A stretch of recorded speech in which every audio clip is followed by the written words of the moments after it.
ఉదాహరణకి చైనాలో చాలామందికి నేను చెప్తే కొంచెం కోపం వస్తుంది, కొన్ని విషయాల్లో మనకంటే చాలా మెరుగు వాళ్ళు అంటే. చైనాలో ఈ లోకల్ గవర్నమెంట్స్ ఉన్నాయి కదా, పంచాయతీలు, మున్సిపాలిటీలు, మొత్తం గవర్నమెంట్ ఎక్స్పెండిచర్లో 51% లోకల్గా జరుగుతుంది. ఇండియాలో అంతా తెలుసా? 3%. మనది ప్రపంచంలో లోయెస్ట్, వాళ్ళది ప్రపంచంలో హైయెస్ట్. నేర్చుకోవాలన్నా వద్దా? జనం ఎక్కడుంటే అక్కడ ఖర్చు కావాలని కదా, జనం కోసం కదా ఖర్చు పెట్టేది. మీ డబ్బంతా రాజధానిలో ఖర్చు పెడతారని చెప్పంటే జనంతో సంబంధం లేకుండా అదేం ధర్మం? ఇది నెల్లూరా లేదా నెదర్లాండ్స్ అన్న విధంగా శ్రీధర్ అన్న తీర్చిదిద్దారు. పొదలకూరు రోడ్ చూడండి, నైట్ వ్యూ లో కథకమనుంది. డెవలప్మెంట్ విషయంలో ఎమ్మెల్యే శ్రీధర్ అన్న ఏడా తగ్గ నీరు. శ్రీధర్ అన్న చేసిన మేలు పొదలకూరు రోడ్డు ప్రజలు ఈ అభివృద్ధిని ఎప్పటికీ మర్చిపోలేరు అభయ.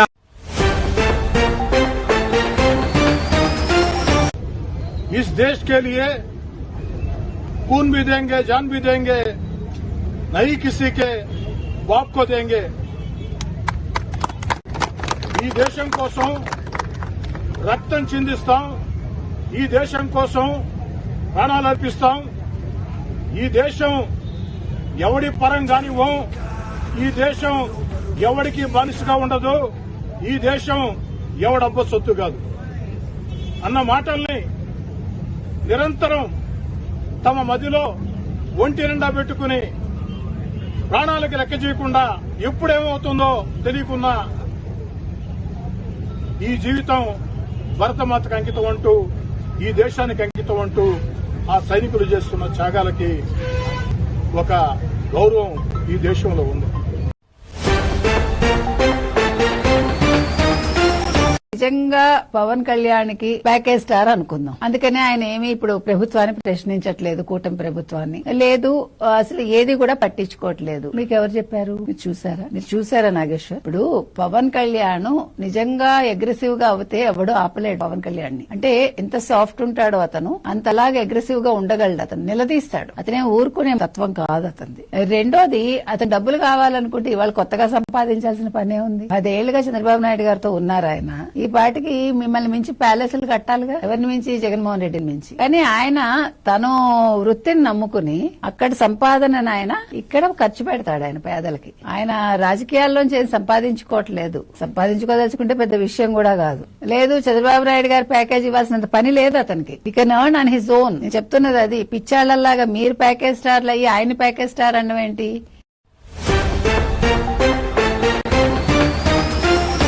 ట్యాక్స్ సిస్టమ్ మన ఇండియాలో వచ్చేసరికి డైరెక్ట్ ట్యాక్స్ సిస్టమ్ ఎస్ ప్రతి చోట ఉంది. ఎక్కడ లేదు ట్యాక్స్ సిస్టమ్? యూఎస్లో లేదా? యూఎస్లో ఇంకెక్కువ ఉంటుంది. కానీ మన దగ్గర ఉండే ట్యాక్స్ సిస్టమ్ తోటి వాట్ వీఆర్ గెటింగ్ బ్యాక్? మనం కట్టే ట్యాక్సెస్కి మనకి ఏం రిటర్న్ వస్తుంది? ఫ్రీ ఎడ్యుకేషన్ ఇస్తున్నారా? Free health care facilities provide చేస్తున్నారా?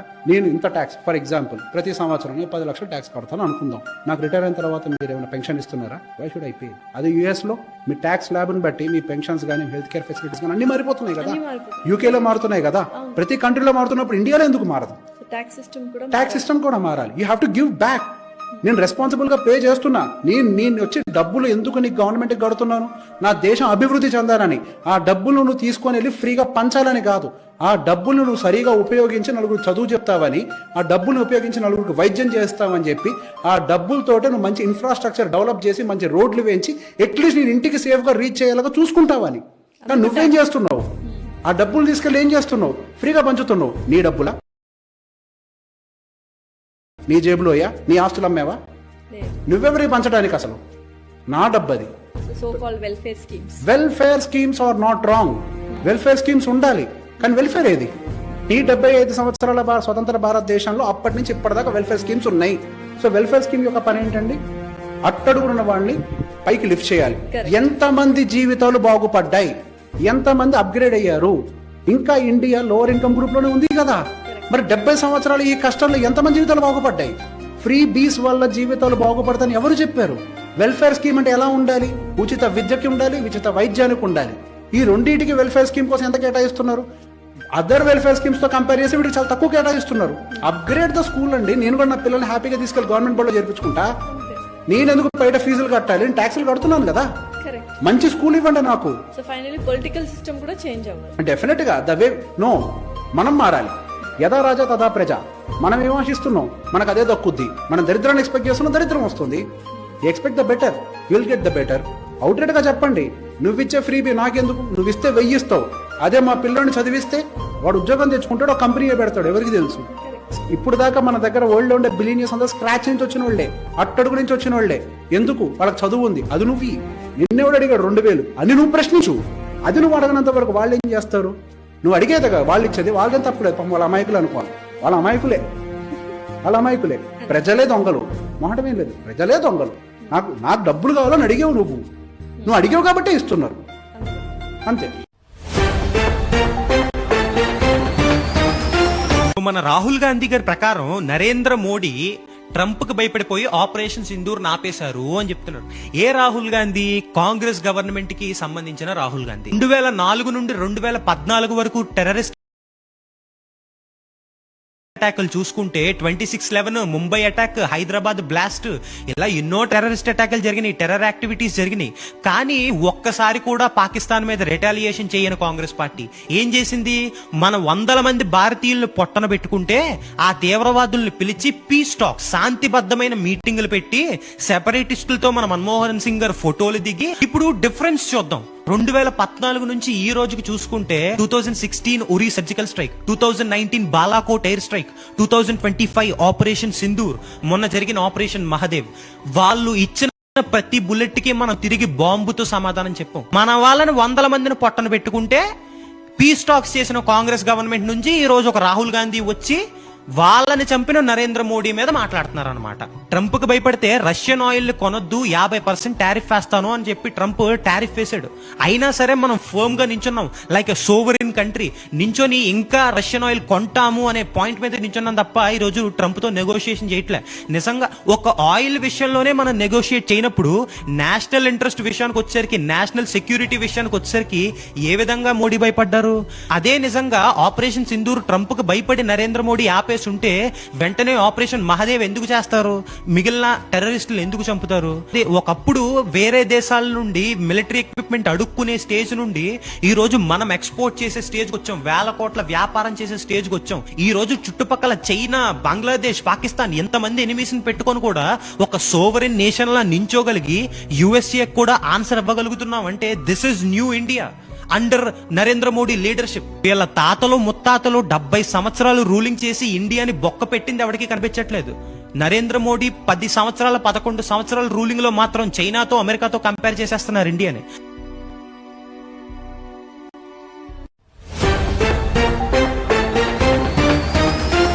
You mentioned Lokesh. A lot has been written about him, his way of functioning.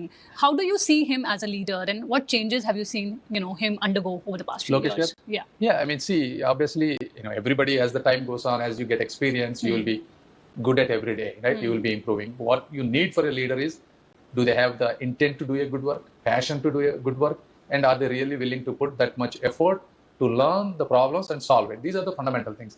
And I think he has shown in every aspect, whether you take 3,000 kilometers for the yatra, right? Afterwards, he came to he's also wearing so many hats, right? One, education department, which is inherently filled with unions and a lot of those issues. And no remarkable reforms have come, for several years. He had done quite a bit of reforms in education sector. He's also a minister for IT. He's working extremely hard, talking to not only companies within India and abroad, trying to bring a lot of investments. We got a lot of companies.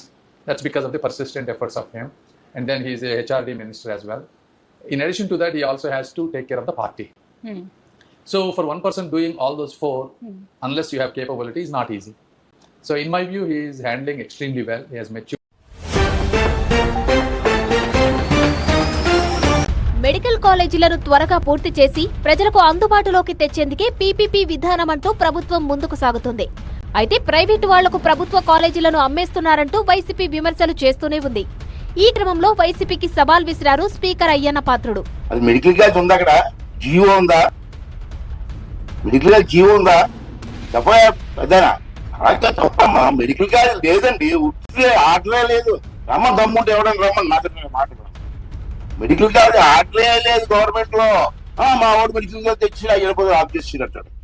అది ఆటలేదు రా బాబు, చూపించు. ఆటలుంటే చూపించి ఖచ్చితంగా నేను ఏం అబద్దాలండి, తప్పు కదా. అదే నర్సీపట్నం వేదికగా పోరుబాట పట్టారు వైసీపీ అధినేత జగన్. ఈ నెల 9న నర్సీపట్నం మెడికల్ కాలేజీను జగన్ సందర్శించబోతున్నారు. మాజీ మంత్రి కురసాల కన్నబాబు ఆధ్వర్యంలో ఈ ఏర్పాట్లు జరుగుతున్నాయి.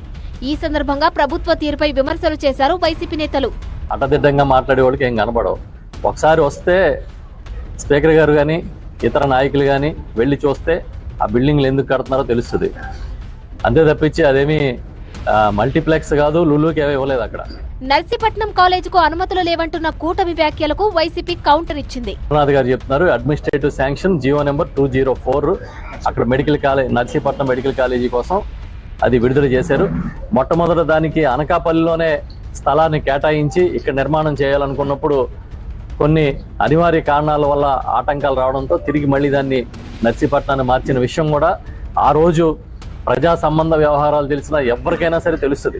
పేదలకు విద్య వైద్యాన్ని దూరం చేస్తున్నారంటూ ప్రభుత్వ పెద్దలపై విమర్శలు చేస్తోంది ఫ్యాన్ పార్టీ.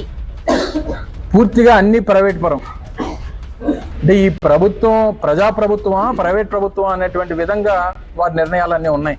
అయితే మెడికల్ కాలేజీలు ప్రైవేటు పరం చేయడం లేదంటోంది ప్రభుత్వం. పబ్లిక్ ప్రైవేటు భాగస్వామ్యంతో నిర్మిస్తామంటోంది. మేము చెప్తాం స్పష్టంగా, ప్రైవేటు పరం చేయడం లేదు.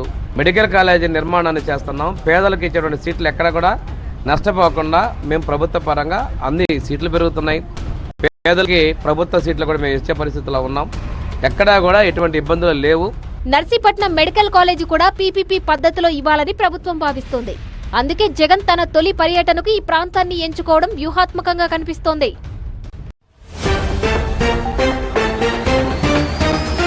అద్భుతం, అమోఘం. ఈ రోజు మన దేశ చరిత్రలోనే అద్భుతమైన రోజు. మన హిస్టరీని గోల్డెన్ లెటర్స్తో రాయాల్సిన రోజు. కొన్ని సంవత్సరాలుగా మనం కంటున్న కల ఇప్పుడు నిజమైంది. ప్రపంచ దేశాలన్నీ కళ్ళు పెద్దవి చేసుకుని చూస్తుండగా మన భారతదేశం ఆ అరుదైన ఘనతను సొంతం చేసుకుంది. న్యూయార్క్లో జరిగిన United Nations Organisation all members మీటింగ్లో మన దేశం సాధించిన ఈ విజయం చూసి అందరూ షాక్ అయ్యారు. ఒకటి కాదు, రెండు కాదు, ఏకంగా 146 దేశాలు మన దేశానికి జై కొట్టాయి. ఇది ఏదో మామూలు ఓటింగ్ కాదండోయ్. భవిష్యత్తులో ప్రపంచ రాజకీయాలను, అధికారాలను శాసించే శక్తి మన చేతికి వచ్చినట్లే. మన దేశ చరిత్రలో ఇదొక గోల్డెన్ చాప్టర్. 193 దేశాలు ఉన్న ఆ హాల్లో 146 దేశాలు మనకు మద్దతుగా నిలబడినప్పుడు ఆ వాతావరణం ఎలా ఉండి ఉంటుందో ఒక్కసారి ఊహించుకోండి. మన డిప్లొమాటిక్ తెలివికి, మన నీతికి, మన లీడర్షిప్ స్కిల్కి, మన దేశ గౌరవానికి ప్రతీకగా ఆ చప్పట్లు మారుమోగాయి. ఇది ప్రతి భారతీయుడి గుండె గర్వంతో ఉప్పొంగేలా చేసిన క్షణం. అసలింతకీ ఏం జరిగిందో అని ఆలోచిస్తున్నారా? టాపిక్ డీటెయిల్గా డిస్కస్ చేసుకునే ముందు ఒక చిన్న రిక్వెస్ట్. మీరు మా ఛానల్ సబ్స్క్రైబ్ చేసుకోకపోతే వెంటనే సబ్స్క్రైబ్ చేసుకోండి. కామెంట్ సెక్షన్లో జై హింద్ రాయటం మర్చిపోకండి. United Nations Organisation Security Council యుఎన్ఎస్సిలో పర్మనెంట్ మెంబర్షిప్ వీటో పవర్ కోసం మన దేశం పెట్టిన బిల్లు సూపర్ మెజారిటీతో గెలిచింది. ఇంకా ఆశ్చర్యకరమైన విషయం ఏంటంటే ఇన్నాళ్లు మనల్ని అడుగడుగునా వ్యతిరేకించిన దేశాలు As part of annual inspection, Narpala police station ni inspection చేయడం జరిగింది. సో ఓవరాల్ క్రైమ్ పరిస్థితి చూసినప్పుడు there is a reduction in the overall crime. All major హెడ్స్లో కూడా రిడక్షన్ ఉంది. అలాగే కేసుల్ని కూడా ఫైనలైజ్ చేయడం జరుగుతుంది. యూఏ కేసెస్ కూడా బాగానే తగ్గి ఉన్నాయి అండ్ కన్విక్షన్ కూడా బాగానే ఉంది. సో ఇది మాత్రమే కాకుండా లా అండ్ ఆర్డర్ సిచ్యువేషన్ మీద కూడా రివ్యూ చేయడం జరిగింది and it's also found to be satisfactory and in good condition అండి. అన్నీ వాట్ ఎవర్ గ్రేవ్ కేసెస్ అది మనం రిజిస్టర్ చేస్తున్నాము అవన్నీ కూడా సో టేకప్ చేసి మనం ఫైనలైజ్ చేయడం జరుగుతుంది. సో దాని భాగంగానే మీరు వాట్ ఎవర్ కేసెస్ మీరు ఏం మెన్షన్ చేస్తున్నారు సో అన్నీ కూడా ఫైనలైజ్ చేయడం జరిగింది.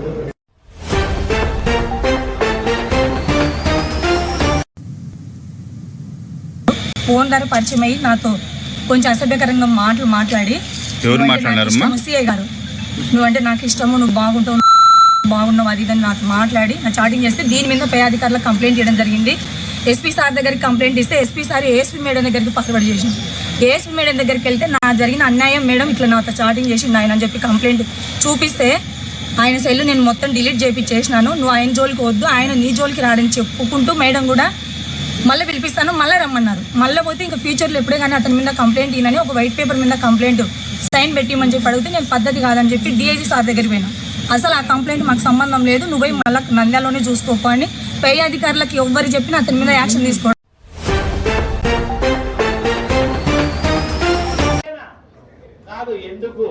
ఎందుకంటే ఎందుకని మీకు తెలియాలంటే హార్ట్ అటాక్ రావడానికి కారణం తెలుసుకోవాలి.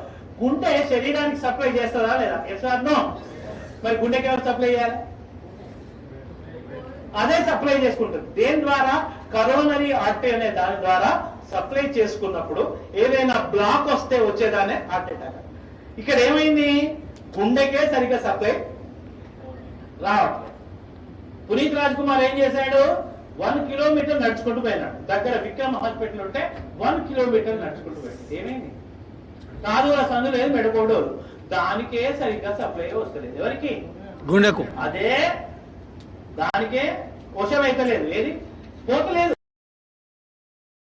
దానికే వస్తలేదు. శరీరం మొత్తానికి ఎట్లా సప్లై చేస్తుంది అది? డుష్యూ డుష్యూ డుష్యూ. గురించి హార్ట్ అటాక్ వచ్చిన వాడిని నడిపించకండి. అమ్మ అంబులెన్స్ ఇక్కడే ఉందని నడిపించకండి. పడుకోబెట్టకండి, నిల్చోబెట్టకండి, ఓన్లీ కూర్చోబెట్టి. రెండవది టాబ్లెట్ రాసుకోండి. ఫస్ట్ తీసుకోవాల్సిన టాబ్లెట్ పేరు ఏంటంటే tablet Disprin. Disprin DISPRIN Disprin. It makes the blood diluted. ఇది రక్తాన్ని పల్చగా చేస్తుంది. ఇది ఏం చేస్తుంది? రక్తాన్ని పల్చగా చేస్తుంది. సరే, ఎకోస్పిన్, ఆస్పిన్ ఒకటేనా సార్? 3 ఒకటే కానీ ఇమీడియట్లీ వాడాల్సింది Disprin. Dispersible aspirin tablet. Immediate గా పనిచేయాలంటే డిస్ప్రిన్ వాడాలి. 12 గంటల టైం తీసుకోవాలంటే ఎకోస్పిన్ వాడాలి. ఆస్పిరిన్ అస్సలు వాడద్దు, ఎందుకంటే అది డైరెక్ట్ యాసిడ్. ఆస్పిరిన్ వాడకండి. ఆస్పిరిన్ వాడితే తప్పనిసరి మీరు నార్మల్ వాటికి ఎప్పుడైనా మీరు ఏది మెడికల్ షాప్ పోయి ఆస్పిరిన్ తీసుకున్నప్పుడు దాంతో పాటు ఒక డైజిన్ కూడా తీసుకోండి. ఎందుకంటే అది అసిటైల్ సాలిసిలిక్ యాసిడ్, అది పోయి లోపల పుండె ఏర్పడుతుంది. అయితే ఎకోస్పిన్ కార్డియాలజిస్టులు ఏం చేస్తారంటే హార్ట్ పేషెంట్ కి ఎకోస్పిన్ రాస్తారు. ఎకోస్పిన్ ఫుల్ ఫామ్ ఏంటి?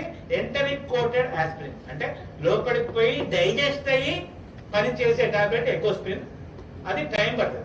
ఇమీడియట్లీ పనిచేయాలంటే ఏమయ్యాలి? డిస్ప్రిన్. అది ఏం చేస్తుంది? రక్తాన్ని పల్చగా చేస్తే లాభం ఏంది? ఫ్రీగా ఫ్లో. సెకండ్ టాబ్లెట్ రాసుకోండి. టాబ్లెట్ సార్బిట్రేట్. సార్బిటర్, SORBITARATE,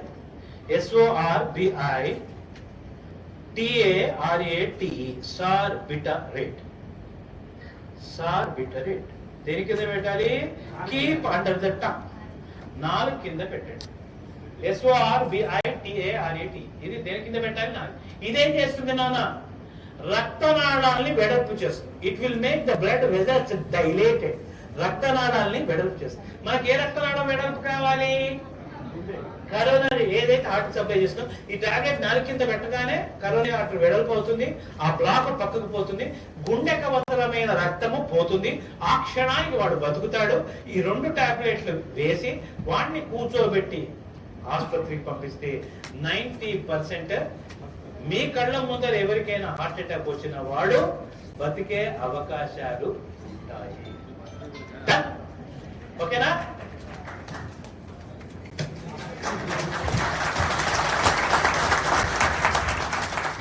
చెప్పండి.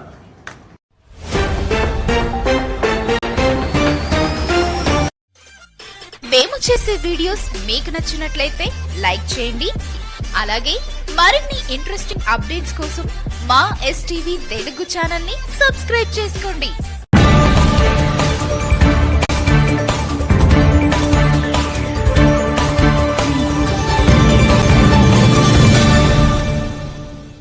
Welcome to STV. నా పేరు శ్రావ్య. బులెటిన్ లో అప్డేట్స్ చూద్దాం.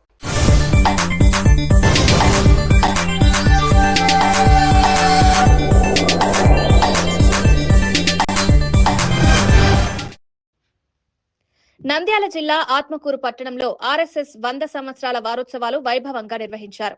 పట్టణంలోని మార్కెట్ యార్డ్లో కర్నూలు, నంద్యాల విభాగ ప్రచార కార్యకర్త సురేంద్ర, ఆత్మకూరు పట్టణ RSS జ్యేష్ఠ కార్యకర్త డాక్టర్ రంగసాయి అధ్యక్షతన RSS నాయకులు ఘనంగా ప్రారంభించారు.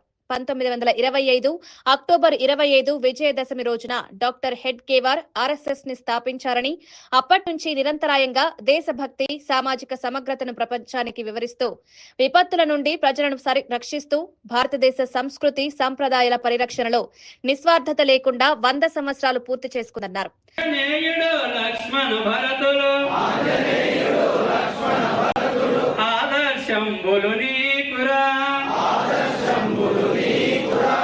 ఆచందర్గం ఆదర్శింబడే చాటాలో రఘురాముని చరితం నాదనవోయ్ మనదేనోయ్ భారతదేశం భారతదేశం మనదేనోయ్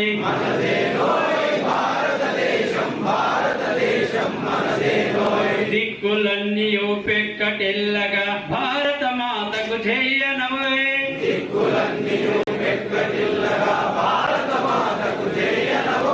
భారత మాతకు జయనవోయ్ ధర్మరాజును కన్న భారతి భారతమందున కలిగిన భారతి ప్రపంచమునకే నీతి నేర్పగల అనే సంఘం విశ్వసిస్తుంది.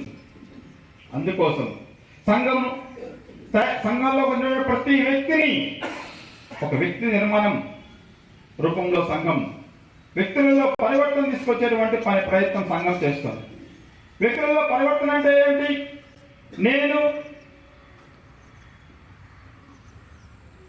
నేను మాత్రమే, నేను బాగుంటే చాలు అని కాకుండా, ఇందాక చెప్పినట్లుగా అందరూ బాగుండాలి అని కేవలం నేను నా కుటుంబం కాకుండా, నేను ఫస్ట్ నా కుటుంబం ఫస్ట్ అని కాకుండా దేశం మనకి మొదటి ప్రాధాన్యత ఉండాలి, సమాజం మొదటి ప్రాధాన్యత ఉండాలి.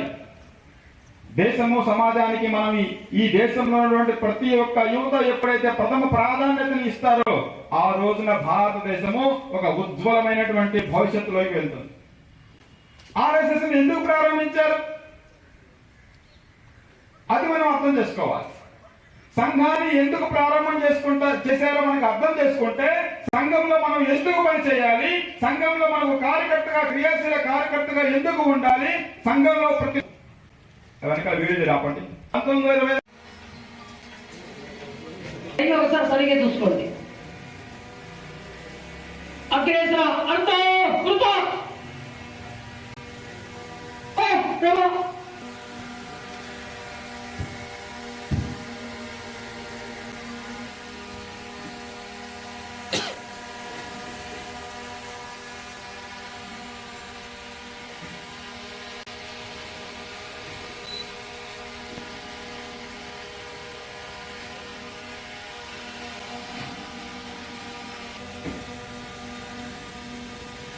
ఈ కార్యక్రమంలో ఆర్ఎస్ఎస్ ఆత్మకూరు నాయకులు వాసుదేవరెడ్డి, మారం విజయ్ కుమార్, సుదర్శన్ రావు తదితరులు పాల్గొన్నారు. నంద్యాల జిల్లాకు చెందిన సిఐ కంబగిరి రాముడు తనను వేధిస్తున్నాడంటూ ఓ మహిళ ఫిర్యాదు చేసింది. న్యూడ్స్ కాల్స్ చేయాలంటూ మెసేజ్లు పెట్టాడని, తనను తన పిల్లలను తప్పుడు కేసుల్లో ఇరికిస్తానంటూ బెదిరింపులకు దిగుతున్నాడని, న్యాయం కోసం ఇక తాను హోంమంత్రినే కలుస్తానని చెప్తోంది. ఫోన్ ద్వారా పరిచయం అయ్యి నాతో కొంచెం అసభ్యకరంగా మాట్లాడి, సిఐ గారు నువ్వంటే నాకు ఇష్టము, నువ్వు బాగున్నావు అది ఇదని నాతో మాట్లాడి నా చాటింగ్ చేస్తే దీని మీద పై అధికారులకు కంప్లైంట్ చేయడం జరిగింది. ఎస్పీ సార్ దగ్గరికి కంప్లైంట్ ఇస్తే ఎస్పీ సార్ ఏఎస్పీ మేడం దగ్గరికి ఫార్వర్డ్ చేసింది. ఏఎస్పీ మేడం దగ్గరికి వెళ్తే నా జరిగిన అన్యాయం మేడం ఇట్లా నాతో చాటింగ్ చేసి ఆయన అని చెప్పి కంప్లైంట్ చూపిస్తే ఆయన సెల్ నేను మొత్తం డిలీట్ చేయించేసినాను, నువ్వు ఆయన జోలికి వద్దు, ఆయన నీ జోలికి రాడని చెప్పుకుంటూ మేడం కూడా మళ్ళీ పిలిపిస్తాను, మళ్ళీ రమ్మన్నారు. మళ్ళీ పోతే ఇంకా ఫ్యూచర్లో ఎప్పుడే కానీ అతని మీద కంప్లైంట్ ఈయనని ఒక వైట్ పేపర్ మీద కంప్లైంట్ సైన్ పెట్టిమని చెప్పి అడిగితే నేను పద్ధతి కాదని చెప్పి డిఐజీ సార్ దగ్గరికి పోయినా. అస్సలు ఆ కంప్లైంట్ మాకు సంబంధం లేదు, నువ్వు పోయి మళ్ళీ నంద్యాలలోనే చూసుకోపో అని పై అధికారులకి ఎవ్వరు చెప్పినా అతని మీద యాక్షన్ తీసుకు.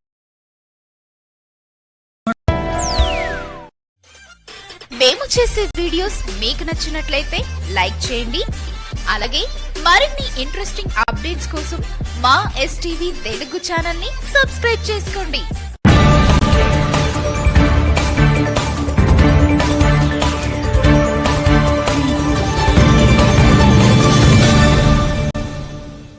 Welcome to STV. నా పేరు శ్రావ్య. బులెటిన్లో అప్డేట్స్ చూద్దాం.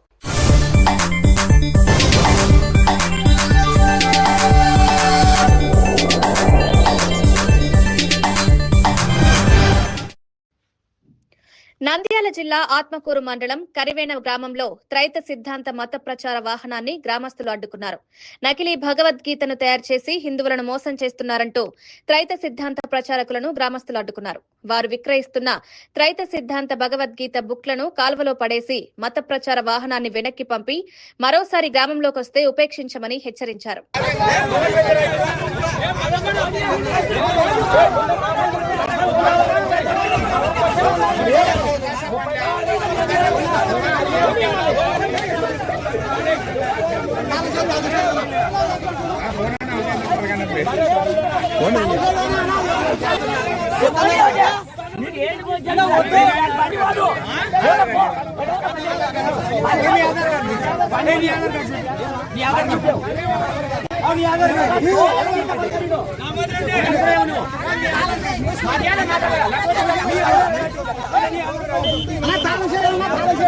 బండి పోదు బండి పోదు మీ గురు కానీ మీ గురు రామను ఏంటి రమ్మను మీ గుళ్ళ మందిరం చేసుకోండి చేసుకోండి మీ ధర్మం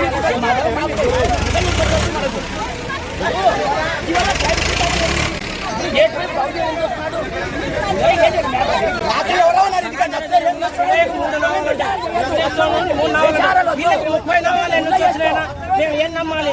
మా అమ్మ నాయన చెప్పినది మాత్రం మేము నమ్ముతాం. నాన్నకు కొడుకులు వచ్చినా మేము నమ్మం. ఎవరు చూడ 3 నామాలు పెట్టుకుంటే 30 నామాలు పెట్టుకున్నారు. మేమేం నమ్మాలి? మా గురువులు చెప్పినది నమ్మాలా, మా దేవుడు చెప్పినది నమ్మాలా? మళ్ళీ మా ఊరికి వచ్చి మా విన్నే జులం రాళ్ళు తీసుకొని కొడతారంట. ఒక్కొక్కరిని ఇంటికి వస్తారంట. వీళ్ళు మా ఊరికి వీళ్ళు వచ్చినారు. పర్మిషన్ అడిగితే పర్మిషన్ ఏం లేదు. కావాలంటే మీ ఇంటికి వస్తామంటున్నారు. మా ఊరికి రావడానికి వీళ్ళకేమో అధికారం ఉంది. వాళ్ళ ఇంట్లో వాళ్ళు ఉండమనండి. వాళ్ళ ఇంట్లో చేయడు. హిందూ మతం హిందూ ప్రజలు చేయనే చేయడు. హిందూ అంటే హిందూ ధర్మం అది. నలుగురు సాయం చేయాలి. నలుగురు ఒకటే హిందూ ధర్మం అనేది. మన ప్రజలు ఎక్కడ చేయాలి హిందూ ధర్మం? ఇక్కడ మా ప్రజలు మా దానికి రాండి హిందూ ఎక్కడ ప్రచారం చేయాలి? హిందూ ఎక్కడ చేశాడా? మా గురువు హిందూ చెప్పినాడు ఎక్కడన్నా కానీ ఎక్కడ చెప్పాలి? మనం హిందూ అనేది ఎవరు? నలుగురు కలుపుకొని పోవాలి. నలుగురు మనం ఒక్కటి ఆయన ఒకటే హిందూ ధర్మం అనేది. అదే నమ్ముతాం మేము. హిందూ ధర్మానికి ప్రచారం అవసరమే లేదు. ప్రచారం చేస్తామంటే హిందూ ధర్మం కాదు అంతే. ప్రచారం హిందూ ధర్మం ఎక్కడ లేనే లేదు. మా గుళ్ళకి రాండి. మా గుళ్ళు ఎక్కడ ప్రచారం చేయలేదు.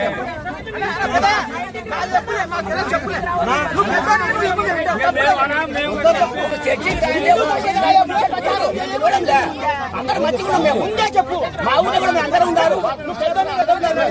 ఎవరు విమర్శిస్తాం మేము. వాళ్ళు మాట్లాడిస్తాం. వాళ్ళు వేరే ఇస్తాం. వాళ్ళకు కూడా మాకు ఎవరు వాళ్ళ నిందే లేదు.